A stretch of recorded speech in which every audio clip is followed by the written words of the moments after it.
So hi everybody, welcome back to the Embedded World live stream. I'm here joined by Joe and Thomas, and today we again going to talk about building the AWS IoT ExpressLink demo bench part 2. And this time we'll cover like system planning, design, and manufacturing part of it. So before we jump into, maybe you guys can introduce yourselves. Sure. My name is Joseph Julisher, and I'm a senior software development engineer on the ExpressLink project. I also work with the FreeRTOS.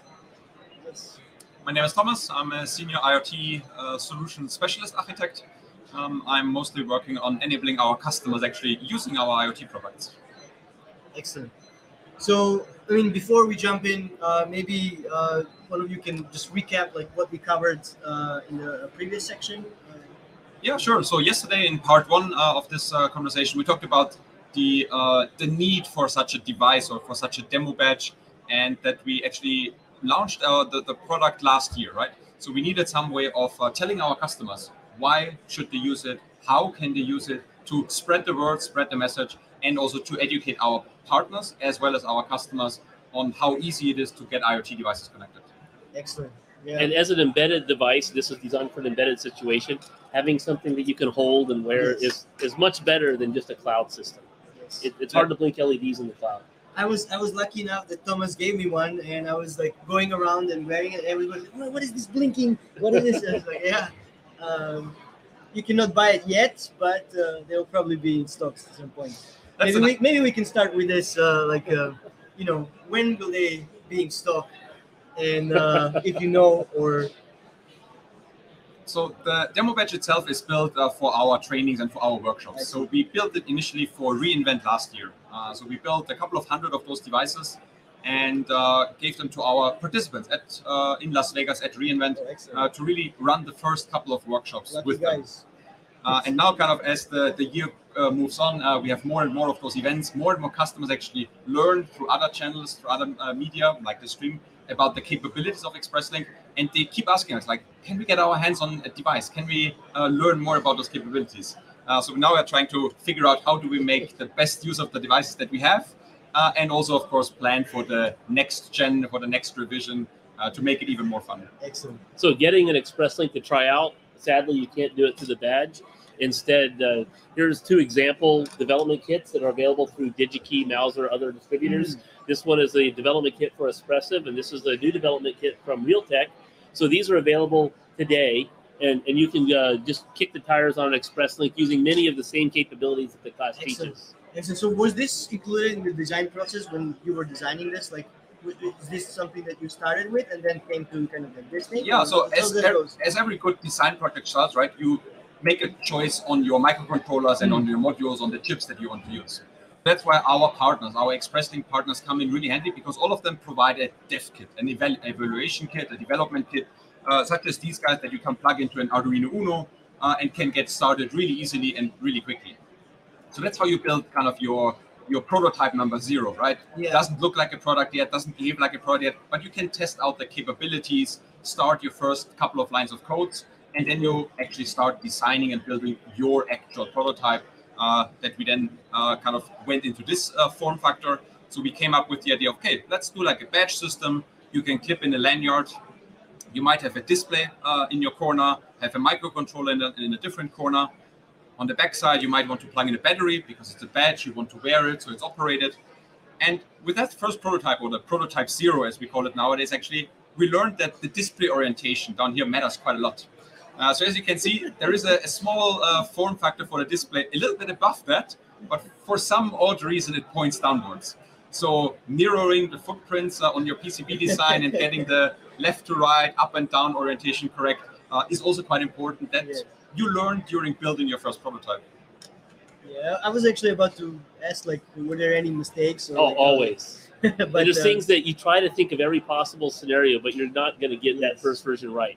So we built a kick the tires, a fast fail with this, and said, oh, this is going to work out all right. And we went straight to this. And we thought we were going to use this larger battery. We placed it here because we had the idea that it would sit at a viewable angle on the desk, and I could see the display. You could see the board that was used as well. Exactly. So everything looked like this was a good idea. But as we started going through the process, it didn't look right. And of course, we made a number of physical mistakes, but those are correctable. And then we went to more of this shape. And this is a much more attractive shape, and it made our marketing people much happier. So, so it's just the normal evolution of the project is as unanticipated appearances, come out. How many people were involved in this project? Do you guys, or were there any other engineers? There were two of us involved with the board design and Mhm. board layout, but we were soliciting feedback from the marketing team and other people that had a vested interest in this product working very well. So the demo badge was always designed to be the device together with the workshop, with our training Yeah, makes material, sense. right? Yeah. So for the building the device, it was pretty much the two of us, at least on the hands-on aspect, and then of course fanning that out to get the distribution, the manufacturing all sorted out.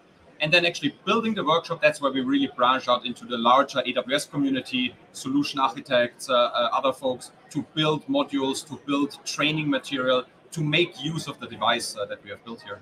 So initially, we only built 5 of these. In fact, when the 5 arrived at my shop, we only made this one. Mhm. I mean, we had a few of this done, but when we saw this mistake was big and there's a few other mistakes on the back, there's not a lot of value in going much further. But there Yeah. was value here to do the initial code. So Thomas was able to get started right away with this, getting the initial code load. But when we got to this level, this still has some issues, and it wasn't the final version, but we made more of these so we could start getting more people involved because this looked more like the product. Yes. They could start getting a better feel for how this class was going to work. Yeah. So this is, what is it? This is 0. That was 0. And then this is like And a that's 1. second or Yeah. first iteration. And then is this the final one, or? This is actually the final device, yes. So we only needed 2 prototypes, That's and excellent. then we went straight into mass production. So we sourced parts and components to manufacture over 400, I believe, 400 now. Okay. and got them all shipped and ready, assembled just in time for reInvent last year. I hand carried all 400 to reInvent. I can That's imagine. called, I think, just-in-time delivery. Just Just-in-time in time. delivery, nice. Exactly, because they had to be. We were working with the manufacturing. In fact, we had a primary manufacturer and a backup manufacturer. So parts were arriving to my shop from 2 different batches. And then it turned out that some of these displays on half of them were not stuck down. So I had my crack rework team, 2 of my children, and we were up all night making sure they were all stuck down and the initial code load was applied and everything was ready to be packed in the truck and driven up to reInvent. I mean, I'm curious, like, it's when it comes to this design process and manufacturing for like quantity of like 100, 400, thousands, 10,000s, like what is, I mean, I don't think this is scalable to have your children. No, it's really not. And so we tried to have a contract manufacturer do both. I mean, the first one, I did all the assembly in the shop, and that's okay for a couple. And it's all you got to do. Yeah. But really, it's hundreds. And so now little things become big problems. Like all we had to do is apply some tape behind the display Yeah. and stick it down. But then doing one is no big deal. But doing hundreds so they look the same and they look good and they're not too tight. And, these issues become repeatability issues and it becomes a big problem. Many of them I had to actually give myself a little bit more slack by unsoldering and resoldering the connector on the back. Oh. And these are the kinds of things you run into when you go beyond a few to many. So the other aspect to that mass production aspect is, well, the device itself is one aspect, right? Most of those components that we have nowadays are surface mount. Mhm. So they can easily be pick and placed with a machine. They can be soldered down automatically. But then there are always these one-off components, for example, that we have on our production versions, like a battery socket here. That one is a through-hole component. Yes. That might not be available on every pick-and-place machine. So that might be a human operation, actually. And doing that 400 times, okay, might be expensive, but doing that 10,000 times, you really don't want to do that. So you That's have to right. design in that way that you have to think about the manufacturing process. Then. Exactly. And we had to go through some of these components and provide alternate layouts. The ambient light sensor is just a photo transistor, but we were seeing that maybe the volumes on one particular part was not available. So we actually have a more complicated footprint. In fact, these 2 boards are supposedly the final production, but they have different sensors on them. Yeah. But they're interchangeable. For the purposes of the class, we didn't have to calibrate to a particular light level. We just needed to see a change when you shaded it with your hand. And both of them, for the purposes of the class, were acceptable, and it worked out okay. But we had to plan ahead Yes. with a footprint that could hold either one, and we had to authorize our manufacturer to switch if they needed to. That's pretty cool. And then, I mean, here, so I assume like this part is you can readily available. You can just get it as it is, so you didn't need to. Yeah, so that's the other aspect, right? As Joe just mentioned, finding alternate components to do the same job for you. And that's one of the challenges that we saw over the last years, actually, with all the economic changes in recent years. Finding components, sourcing those components, and getting the delivery dates agreed on. That's a big challenge. So for some of those components, those are really bread and butter components, buttons, switches, like you can buy them in the millions, no problem. But if you go to a little bit more, let's say, specialized parts, like a microcontroller in a very specific selection and type and flash size, that's where you really need to figure out, okay, do you have 10 in stock or do you have 400 in stock? And we made the choice because we were short on time last year and reInvent was approaching. Okay, let's take an off-the-shelf module that bundles all of those components together. Microcontroller, flash, USB interface. So that really sped up our development process because we said, okay, we have one uniform footprint. There are 3 different manufacturers for that type of model. We can buy from any of them. And then we just saw, okay, we can get 200 from you, 200 from you, and can also hedge our bet basically on where to source those parts while still keeping them compatible and interchangeable between each other. Yeah. But then if going into like thousands and whatever not, then it makes sense to have that separate. Well, if we went into more than say 500, we would not have used this module. Exactly. This was the most expensive component on the board. So it was an acceptable bet for the way we did it, for the numbers that we did. But going beyond that, we would start revisiting, can we put these components down on the primary board and save the money? And each of the alternates, this one, we were lucky we were able to buy all of them with this particular brand of module. Yes. But had we needed to use the alternate, it would not have had a battery charger, for example. This one has room for a rechargeable battery, but we also planned for a non-rechargeable battery plugged into a different, this is a prototype that's kind of hacked in there. But this other connector is for a non-rechargeable battery. So we had different options depending on what went on. And the special thing is every time you make components interchangeable, well, you still need to test and validate that they are still behaving in the same way. And really interchangeable, right? Exactly. Right. So at home, so of course these ones have the blue module, as we just call it. At home I have like a complete color selection. The same demo badge with all sorts of different modules. And I run my tests on all of them. I make sure they have the same power consumption. They can source and sync the same type of current to really make sure that if you go into the mass production, thousands, millions of devices, you need to have your data sheets all aligned. You need to have your test procedure all aligned to not cause any problems further downstream. This badge, this module is socketed, so we could try out everything. Now, this socket is very ugly and it's not the message, so we would not want to go to production with it. But it was a good choice for a prototype. Well, this is pretty cool. And then, and then when it comes to like the ExpressLink, did you have any problems like sourcing that, or like since it was released recently, right? It was new for reInvent, and so there were potential troubles with it because while we do have 5 partners, each of the partners has a different availability, and the 3 of them are Wi-Fi. So we ended up going with the Espressive module on this one because at that time it was the most available. But now there's lots more availability with the different options. So if we had to do it again, we'd have to go back and revisit that decision. Yeah, that's interesting. And then what about the software part of it? Like when you were going through this process, changing hardware from another.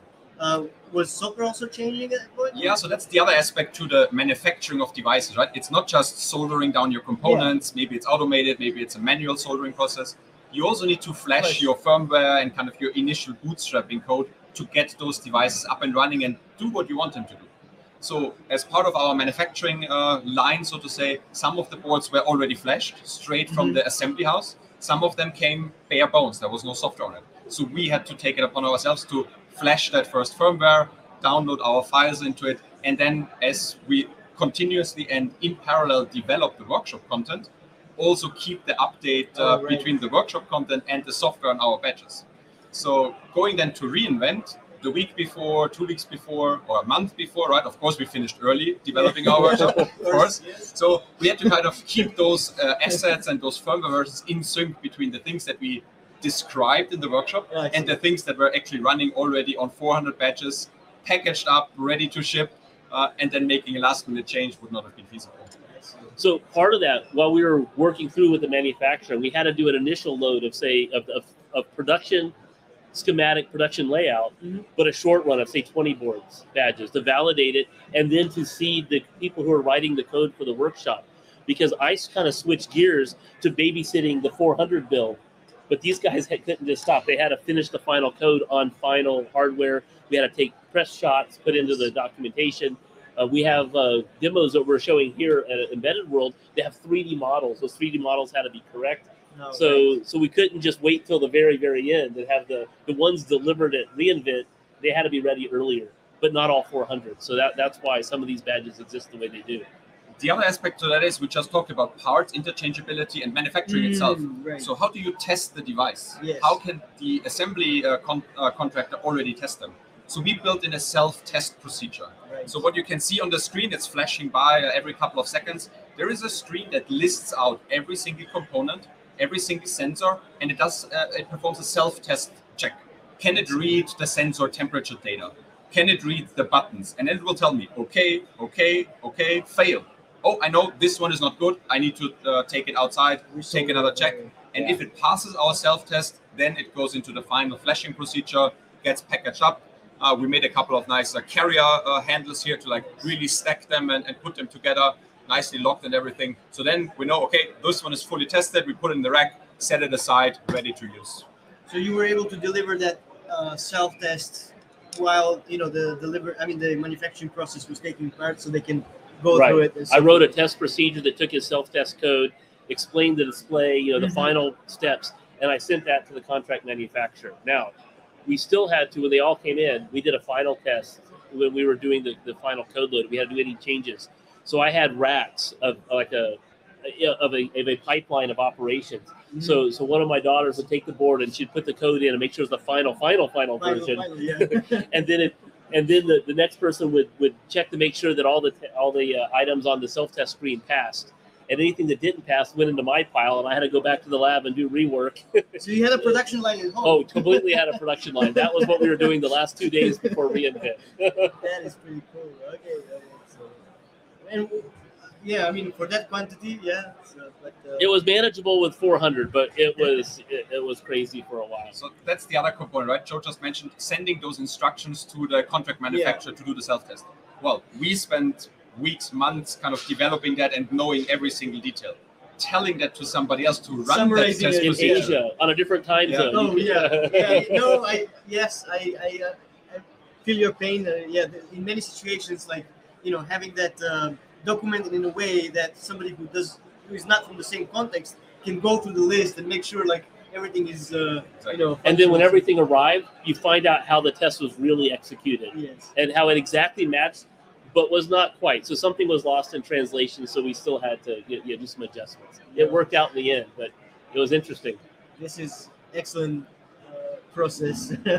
I think it's good to experience this because our customers will be doing the same, right? Absolutely. And it's good to experience this and say, okay, where can we change things, or how can we make this easier for our customers so they can go through this process with a less pain. And that's one of the points also about the demo badge, right? Demonstrating how to build such a device. What we are doing right now, talking about it. We also open source the whole hardware design files. We publish the schematics, we publish the Gerber files. So you can actually go online onto GitHub, download the design and manufacturing files, and send it off to one of your contract manufacturers. Even the testing procedures? And everything is online, yes. Excellent. This is pretty cool. Okay, awesome. I think we were over the running out of time. Anything else you guys wanted to add to this story? I really like the story of starting from like a prototype with this, and then having different iterations, and then coming to the conclusion. So that's awesome. I think will definitely benefit our viewers. Making this shorter time frame at least for them. Maybe with 2 iterations. Well, maybe, or it could be more, but always you're going to have more than one iteration. So my advice is leave yourself enough time to spin the board a couple of times. There's going to be something that comes up. You're going to have that last minute critical component go obsolete. You're going to have to make an adjustment. It's just how it works. And the other thing is also just have something in your hands, right? We thought this was a really great and amazing idea. On the computer, on the screen. And we sketched it out. We drew something on a napkin, like we're really proud of our design. And then we held it in hand and said, no. Actually, we could do better than that. So we went back to the drawing board and we completely redesigned it. Excellent. This is great. Thanks a lot for coming over, showing your story, and sharing all the learnings with our viewers. So that's awesome. Yeah, that's it for the building the page part 2. Hopefully tomorrow you'll have some opportunities to talk about different things. So yeah, thanks once again, and then bye until next session. See you tomorrow. See you. Bye.